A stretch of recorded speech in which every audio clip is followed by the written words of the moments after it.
प्रत्यय के बारे में, तद्धित प्रत्यय में त्व और तल प्रत्यय के बारे में आज मैं आप लोगों को समझाऊंगी।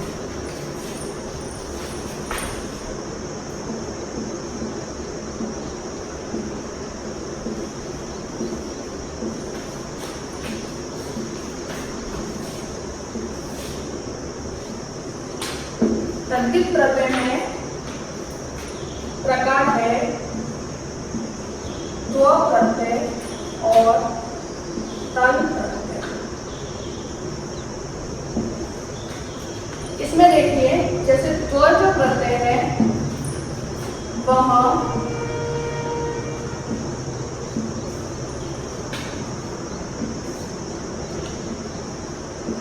नपुंसकलिंग शब्द बनाएगा।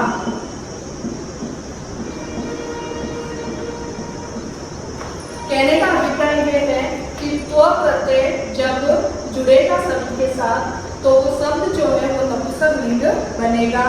तथा दूसरी विशेषता, त्व प्रत्यय से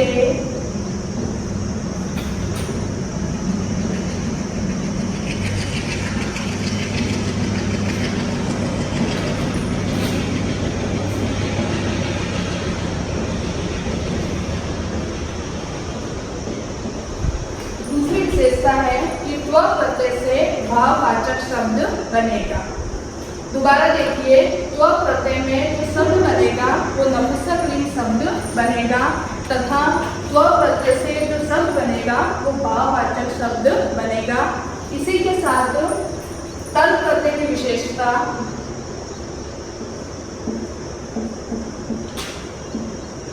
तल प्रत्यय से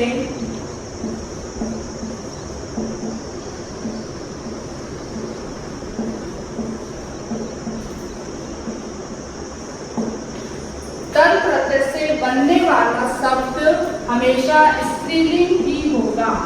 तल प्रत्यय से बनने वाला शब्द स्त्रीलिंग ही होगा। उदाहरण के द्वारा आप लोग देखना, जैसे उदाहरण महत् शब्द। शब्द क्या है? महत्। महत् का अर्थ है महानता। अब महत् शब्द के साथ अगर त्व प्रत्यय जुड़ता है, महत् शब्द के साथ अगर त्व प्रत्यय जुड़ता है तो बनने वाला शब्द होगा महत्त्वम।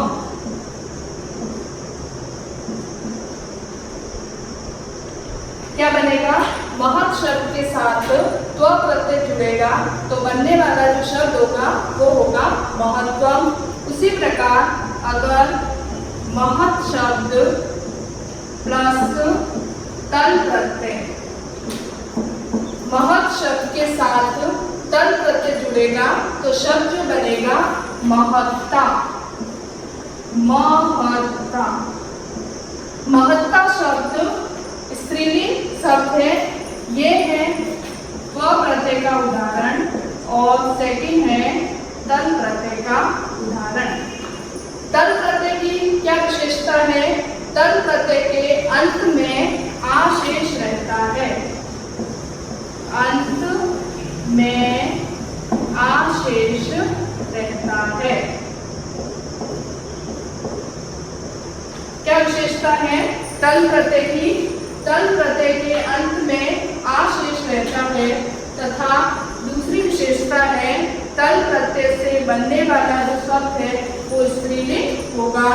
उसी प्रकार त्व प्रत्यय के बारे में कि त्व प्रत्यय के अंत में त्व शेष रहता है तथा त्व प्रत्यय से बनने वाला जो शब्द है वो हमेशा नपुंसकलिंग में ही होगा। दूसरा उदाहरण, जैसे पटु। पटु शब्द के साथ अगर हम त्व प्रत्यय जोड़ते हैं तो शब्द बनेगा पटुत्वम। शब्द क्या बनेगा? पटुत्वम। इसी प्रकार पटु शब्द के साथ अगर तल प्रत्यय जोड़ते हैं तो शब्द बनेगा पटुता। वापस देखिए, पटु शब्द के साथ अगर त्व प्रत्यय जुड़ता है तो शब्द बनेगा पटुत्वम, तथा पटु शब्द के साथ अगर तल प्रत्यय जुड़ता है तो शब्द बनेगा पटुता। उसी प्रकार नंबर 3 अगला उदाहरण, कुशल। कुशल शब्द, कुशल के साथ अगर हम त्व प्रत्यय जोड़ेंगे तो शब्द बनेगा कुशलत्वम। कुशलत्वम। उसी प्रकार कुशल शब्द के साथ अगर तल प्रत्यय जोड़ेंगे तो अगर आप लोगों ने समझा तो आप लोगों को आ गया, क्या बनेगा शब्द? कुशलता।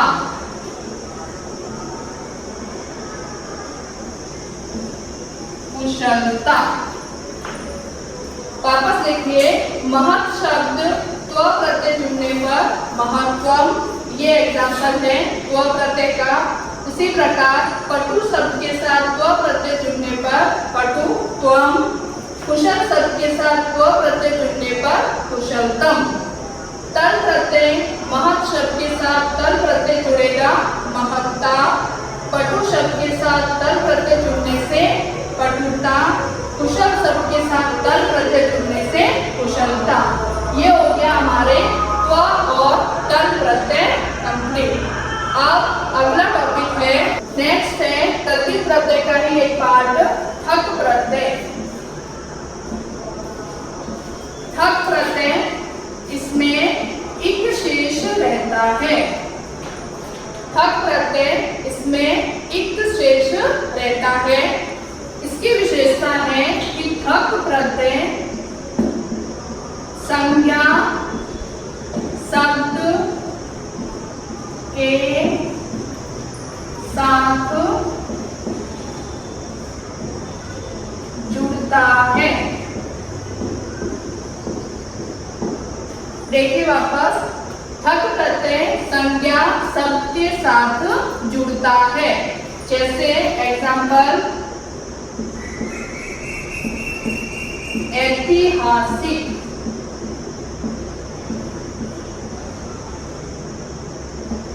ऐतिहासिक का अर्थ है कि जो इतिहास से संबंधित है। ऐतिहासिक यानी इतिहास से जो आया हुआ या इतिहास से जो संबंधित है। दूसरी विशेषता ठक प्रत्यय में, ठक प्रत्यय से बनने वाला शब्द विशेषण होता है।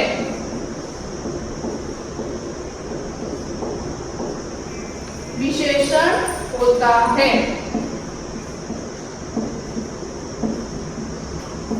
क्या विशेषता है? ठक प्रत्यय से जो शब्द बनेगा वो विशेषण शब्द होगा। अब ठक प्रत्यय के कुछ नियम हैं, वो आप लोग देखिए। जैसे शब्द के प्रथम स्वर में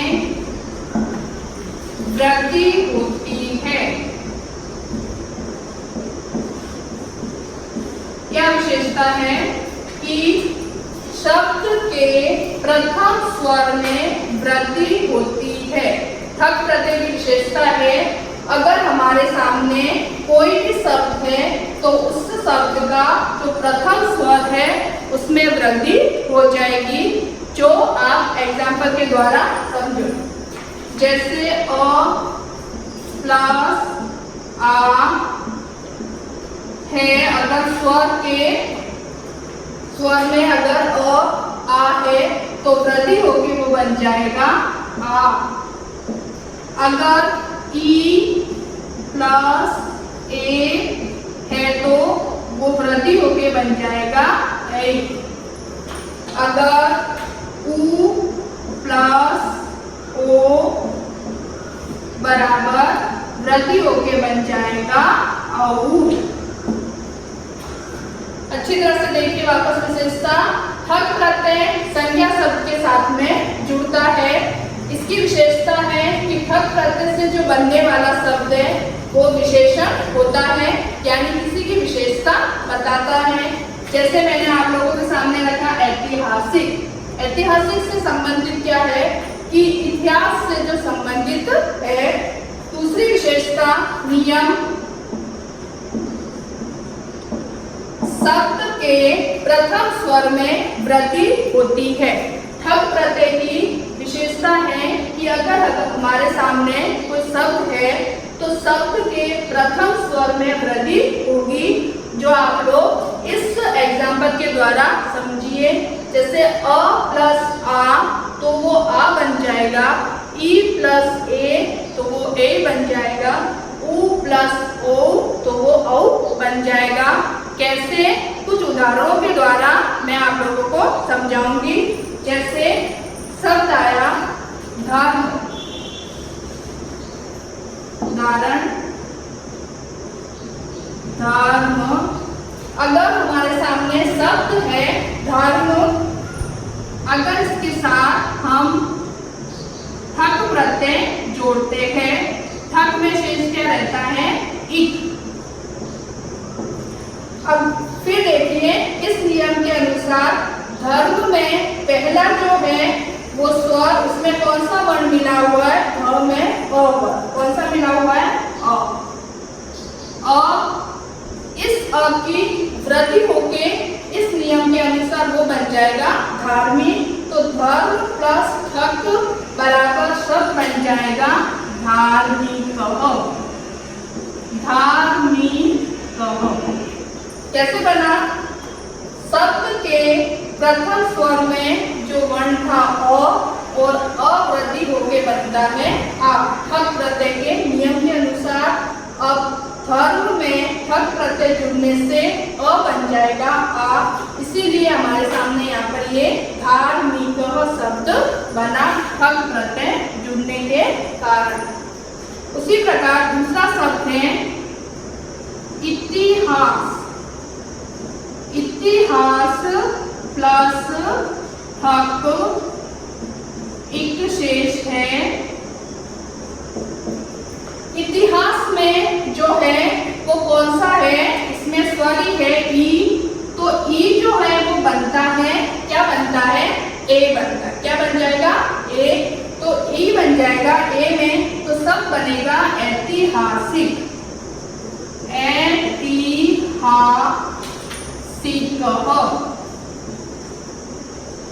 ऐतिहासिक। अब शब्दों को देखकर आप लोगों को पहचानना आना चाहिए कि जिस शब्द के अंत में इक शेष रहता है, जैसे धार्मिक शब्द जब हम पढ़ते हैं तो हमें क्या सुनाई दे रहा है? अंत में इक, धार्मिक। तो ये किसका एग्जाम्पल है? ठक प्रत्यय का।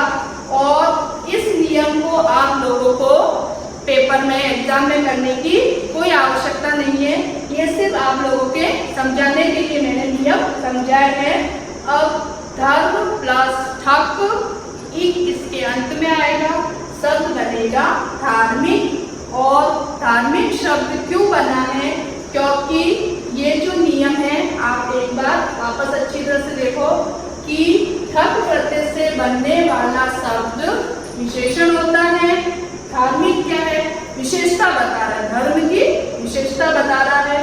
और दूसरा नियम है शब्द के प्रथम स्वर में वृद्धि हो जाती है। अगर कोई भी शब्द है तो उसका प्रथम स्वर क्या है? ध।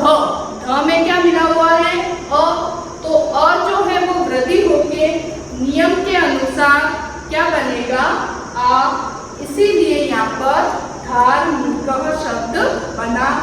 सेकेंड एग्जाम्पल है इतिहास। इतिहास में ई जो है वो परिवर्तित हो रहा है ए में, इसीलिए यहाँ पर इतिहास शब्द के स्थान पर आया ऐतिहासिक। नेक्स्ट उदाहरण है जैसे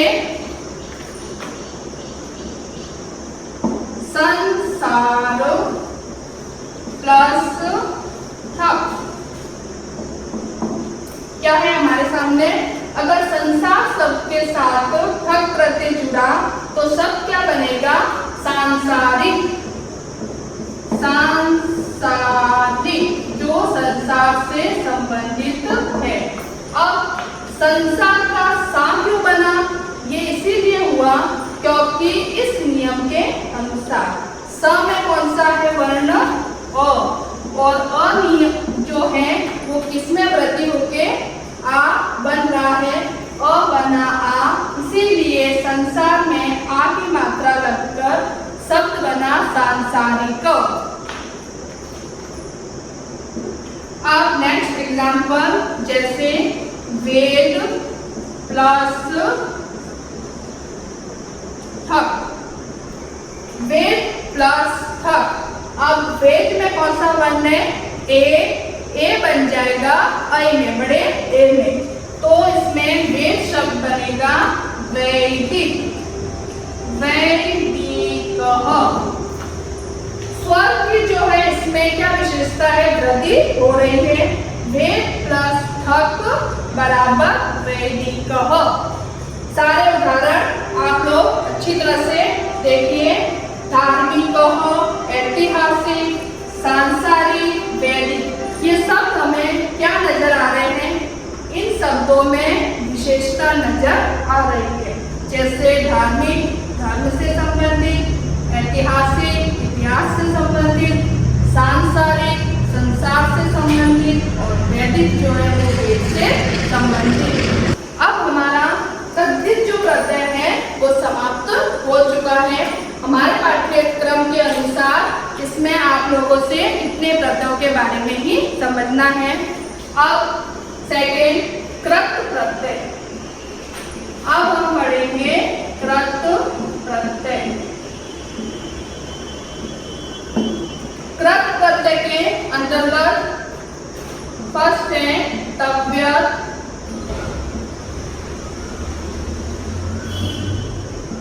और इसी के साथ एक और प्रत्यय है अनियत, अनियत। देखिए वापस, कृत प्रत्यय का पाठ है तव्यत् और दूसरा है अनियत प्रत्यय। अब तव्यत् प्रत्यय की क्या विशेषता है और अनियत प्रत्यय की क्या विशेषता है? शब्द के साथ तव्य शेष रहता है। तव्यत् प्रत्यय के अंतर्गत तव्य शेष जो रहता है वो तव्यत् प्रत्यय का एग्जाम्पल है, और अनियत प्रत्यय में अनीय शेष रहता है। क्या शेष रहता है? अनीय। तव्यत् में तव्य और अनियत में अनीय शेष रहता है। तव्यत् प्रत्यय जो है उसका प्रयोग चाहिए अर्थ में किया जाता है, चाहिए अर्थ में। उसी प्रकार अन्य प्रत्यय का प्रयोग भी चाहिए अर्थ में किया जाता है, चाहिए अर्थ में। जैसे हमें पढ़ना चाहिए, हमें माता पिता की सेवा करनी चाहिए, इत्यादि ऐसे उदाहरण। अब जैसे हमारे सामने धातु, ये प्रत्यय जो है वो अधिकांश धातु के साथ में ही प्रयोग में लाए जाएंगे। जैसे धातु है पठ धातु, पठ धातु के साथ अगर तव्यत् प्रत्यय जुड़ता है, क्या है? अगर पठ धातु के साथ में तव्यत् प्रत्यय जुड़ेगा तो शब्द पुल्लिंग में बनेगा पठितव्य, पठितव्य विसर्ग। विसर्ग आप लोगों को लगाना पुल्लिंग शब्द में जरूरी है। कैसे? तव्य शेष रहा तो हमें समझ में आया कि ये तव्यत् प्रत्यय का एग्जाम्पल है। पठ शब्द पठ धातु प्लस तव्यत् प्रत्यय पुल्लिंग शब्द बना पठितव्य। उसी प्रकार स्त्रीलिंग शब्द बनेगा पठितव्या। अब स्त्रीलिंग शब्दों में विसर्ग का प्रयोग नहीं किया जाता, आ की मात्रा आएगी। पुल्लिंग शब्द पठितव्य, स्त्रीलिंग शब्द पठितव्य, और नपुंसकलिंग शब्द पठितव्यम। पठितव्यम समझा आप लोगों ने। पट धातु कृत प्रत्यय में धातु के साथ में प्रत्यय जुड़ेंगे और पट धातु के साथ तव्यत प्रत्यय जुड़ने से पुल्लिंग शब्द बनता है पठितव्य, स्त्रीलिंग शब्द बनता है पठितव्य और नपुंसकलिंग शब्द बनता है पठितव्य।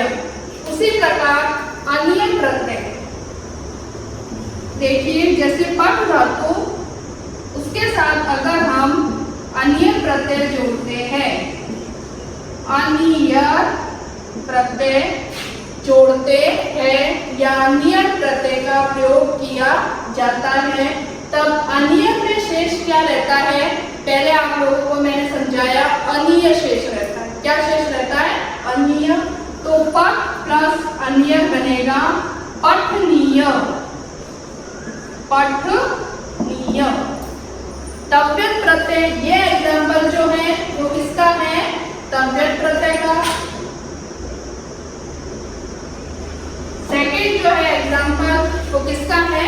अन्य प्रत्यय का। पट प्लस अन्य पठनीय, पुल्लिंग शब्द बनेगा पठनीय, स्त्रीलिंग शब्द बनेगा पठनीया। पठनीया। नपुंसकलिंग शब्द बनेगा पठनीयम। पठनीयम। दोनों एग्जाम्पल अच्छी तरह से देखो वापस। पट प्लस तव्यत, पठतव्य, पुल्लिंग शब्द, तव्य शेष रहा, इसीलिए ये तव्यत प्रत्यय का एग्जाम्पल। अगर हमें स्त्रीलिंग में इसका रूप बनाना है तो पठितव्य, अगर हमें नपुंसकलिंग में इसका रूप बनाना है तो पठितव्यम। ये एग्जाम्पल है तव्यत प्रत्यय का। सेकंड एग्जाम्पल, पट प्लस अन्य प्रत्यय। अन्य प्रत्यय जुड़ने से क्या शेष रहता है? अन्य शेष रहता है। क्या शेष रहता है? अन्य। पठनीय, पुल्लिंग शब्द विसर्ग, स्त्रीलिंग शब्द पठनीया और नपुंसकलिंग शब्द पठनीय। अब इन दोनों प्रत्ययों में हमेशा धातु के साथ प्रत्यय। सेकंड एग्जाम्पल आप लोग देखना, हस धातु, हस प्लस तव्यत, प्रत्येक धातु के नीचे हलंत लगेगा। हस धातु प्लस तव्यत प्रत्यय, तो शब्द इसी एग्जाम्पल के द्वारा बनेगा, पुल्लिंग शब्द बनेगा हसीतव्य। क्या होगा? हसीतव्य। स्त्रीलिंग शब्द हसीतव्या और उसी प्रकार नपुंसकलिंग शब्द बनेगा हसीतव्यम। हसीतव्यम। वापस देखिए, हस धातु के साथ तव्यत प्रत्यय जुड़ने से पुल्लिंग शब्द हसीतव्य विसर्ग। प्रत्येक पुल्लिंग शब्द में आप लोगों को विसर्ग का प्रयोग करना है। स्त्रीलिंग शब्द हसीतव्या और नपुंसकलिंग शब्द हसीतव्यम। उसी प्रकार अगर हम लोग हस धातु प्लस अन्य प्रत्यय, अनीय, अगर हम लोग हस धातु के साथ अन्य प्रत्यय जोड़ते हैं तो पुल्लिंग शब्द क्या बनेगा? हसनीय। हसनीय। क्यों? क्योंकि अन्य प्रत्यय में अंत में ईय अनीय शेष रहता है। हसनीय। स्त्रीलिंग शब्द हसनीया और नपुंसकलिंग शब्द हसनीयम। ठीक है, देखिए अब हमारे सामने तव्यत और अन्य प्रत्यय के दो एग्जाम्पल आप लोगों ने समझे। अब नंबर 3, जैसे चल धातु। धातु प्लस तव्यक प्रत्यय, चल धातु के साथ अगर हम तव्यक प्रत्यय का प्रयोग करते हैं तो अगर आप लोगों ने अच्छी तरह से इसको देखा समझा तो पुल्लिंग शब्द आप लोग अच्छी तरह से बना सकते हो। चल प्लस तव्यक तो शब्द क्या बनेगा? चलितव्य। पुल्लिंग शब्द बनेगा चलितव्य।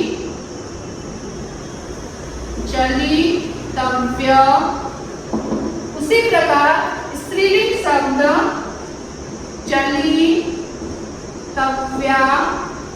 नपुंसकलिंग शब्द होगा चलितव्यम, चलितव्य। ये जो है एग्जाम्पल हमारे सामने तव्यक प्रत्यय से संबंधित है। अब हम चल धातु का अन्य प्रत्यय के साथ अगर जोड़ते हैं तो चल प्लस अन्य, चल प्लस अन्य इक्वल टू बराबर चल के साथ अन्य प्रत्यय जुड़ने से शब्द क्या बनेगा? चलनीय। पुल्लिंग शब्द बनेगा चलनीय, चलनीय विसर्ग। उसी प्रकार स्त्रीलिंग शब्द चलनीया, चलनीया तथा नेक्स्ट नपुंसकलिंग शब्द बनेगा चलनीय, चलनीय। अब हम लोगों ने तव्यक प्रत्यय तथा अन्य प्रत्यय के तीन एग्जाम्पल आप लोगों को समझा दिए, जैसे पठ प्लस तव्यक पठितव्य, स्त्रीलिंग शब्द पठितव्या तथा नपुंसकलिंग शब्द पठितव्यम। उसी प्रकार पठ शब्द के साथ अगर अन्य प्रत्यय का प्रयोग किया जाता है तो पुल्लिंग शब्द पठनीय, स्त्रीलिंग शब्द पठनीय और नपुंसकलिंग शब्द पठनीय। सेकेंड एग्जाम्पल है हस्त धातु। हस्त धातु के साथ अगर हम तव्यक प्रत्यय जोड़ते हैं तो पुल्लिंग शब्द हसितव्य, विसर्ग, स्त्रीलिंग शब्द हसितव्या और नपुंसकलिंग शब्द हसितव्यम। उसी प्रकार हस्त धातु प्लस अन्य पुल्लिंग शब्द बनेगा हसनीय, हसनीय और हसनीय। अगली धातु है हमारे सामने चल धातु। चल प्लस तव्यक, पुल्लिंग शब्द चलितव्य, स्त्रीलिंग शब्द चलितव्या और नपुंसकलिंग शब्द चलितव्यम। नेक्स्ट है लास्ट इसी तव्यक और अन्य प्रत्यय का लास्ट उदाहरण है चल प्लस अन्य, चलनीय, चलनीय और चलनीय। इसी के साथ हमारा तव्यक और अन्य